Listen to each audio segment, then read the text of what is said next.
Apa ni? Dia kata Finland negara pengeluar minyak, pendidikan percuma, kesihatan terbaik, tapi negara mereka tak ada subsidi. Macam mana? Dia memanglah kesihatan ni sebenarnya dulu dikira sebagai tanggungjawab kerajaan. Dia tak kira pun sebagai subsidi. Tapi naik Anwar Ibrahim ni, subsidi kesihatan. Dia tak kira macam tanggungjawab dia. Dia adalah seorang Perdana Menteri yang seperti bapa yang kaki judi.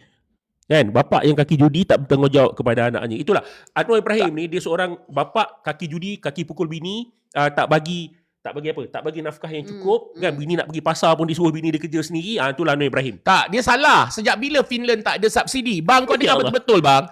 Finland ni subsidi untuk budak-budak yang belajar pun dibagi subsidi bang. Tak, yang lahir tu kau dapat. Aku itu pasal tu aku balas komen macam bodoh sangatlah pula orang Anwar Ibrahim ni. Lepas tu macam-macam dia bagi bang. Dia ada general social security benefit.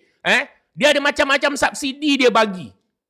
On top ada gaji dia bagi lagi subsidi. Macam mana kau ni Zamnaga? Tu aku cakap, aku baru je cakap Zamnaga. Zamnaga masa kau lahir tu kau tanya balik ni Zamnaga, mak kau hidup lagi tak? Bapak kau hidup lagi tak?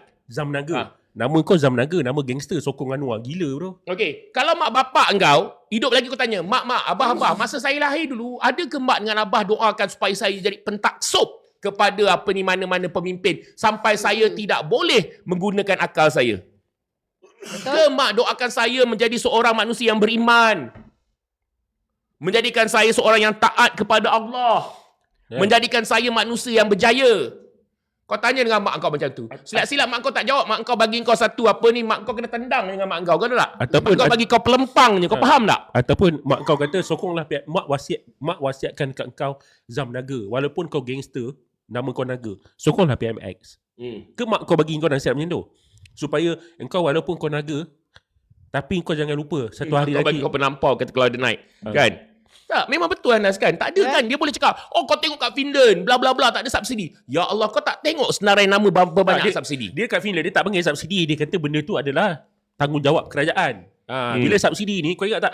Jangan lupa apa ucapan Anwar tentang subsidi. Dia kata subsidi tu hak kerajaan, ingat tak? Ingat. Dia kata kita ambil hak kerajaan, dia kata. Itu bergantung pada kerajaan nak bagi atau tak bagi. Pasal tu aku cakap. Sedekah. Dia kata sedekah. Anwar Ibrahim ni, pendidikan, kesihatan, dia yang dulu kerajaan tahu benda tu, tahu bukan anggap tahu benda tu sebagai tanggungjawab kerajaan.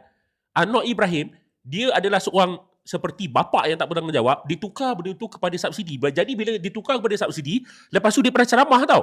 Kau boleh tengok video tu. Dia kata pasal subsidi ni, rakyat mengharap subsidi ni macam mengharap sedekah, dia kata.